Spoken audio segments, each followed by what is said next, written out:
Rob Shank here, your missionary to Capitol Hill in Washington, D.C., with a special election night report. This is extraordinary for me. I am not a political commentator, but the results of today's momentous elections will affect our mission field in a dramatic way in Washington, D.C. And I need to tell you now, we're up for some really big and exciting challenges in the days ahead. People have asked me, well, what does this mean for you? The shift in the Congress, of course, the House of Representatives now shifting from Democrat control to Republican control. Speaker of the House, Nancy Pelosi, on her way out. A new speaker, presumptively, it is John Boehner of Ohio coming in. Very important post, third in succession to the president, according to the Constitution. And then, of course, in the Senate itself, at the last time I looked, and you can see I'm monitoring the election results right behind me here on the screen. And of course, I'm getting reports downloading on my phone, my email, text messaging. My phone is constantly buzzing tonight. We have people who are out with some of the candidates. They've been traveling with them, working for some of them.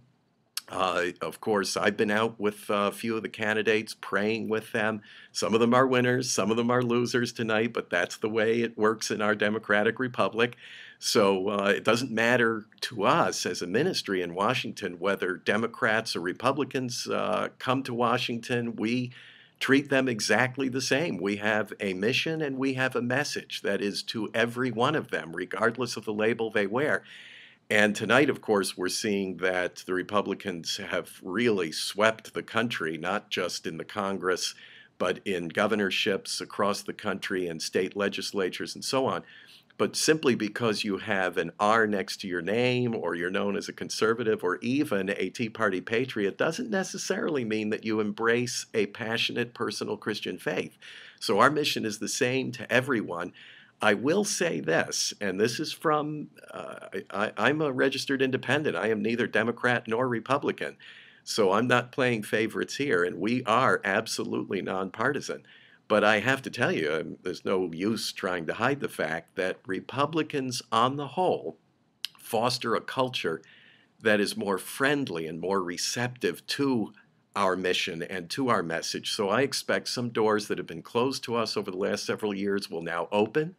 There will be more opportunities. There will be a more receptive audience, if you will, for our message. So I expect some very exciting things in the days ahead, and I'll be reporting those to you. I have no doubt in the days, months, even years ahead, we're going to be able to report to you some very exciting opportunities and greater fruit in our ministry. And we always pray fruit that will remain, if for no other reason, because more doors are open, there's less hostility in Washington, a more receptive audience. So thank you for the privilege of living through this kind of very exciting time. Of course, it's not exciting for everybody. There are people now who have lost their positions and lost their jobs.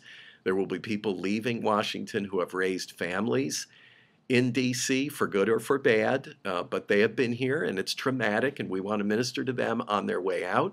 Of course, a whole lot of people coming in, not just the principal members of Congress, but staff that will join them, ancillary people who have an interest in the winners and the losers that will come to town.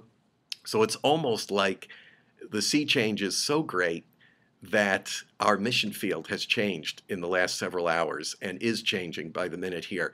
So it's a very exciting time, and we're going to be reporting to you the results of it. I'll be blogging on it. Watch for that. I'll be posting at our website. Watch for that. But as of this sitting, it's a new day in Washington, D.C. I'm out in Seattle. I voted early, flew out to the West Coast. I return to the East Coast tomorrow. I have some speaking engagements before I make it back home to Capitol Hill, where I'll register all of this personally. And then I'll let you really know what the result is going to be. But it's going to be big, no matter how you cut it. And I'm just so grateful to God and to you for the privilege of serving you in Washington. I'll be back with you later with more reports. But for now, let's keep watching these very interesting results.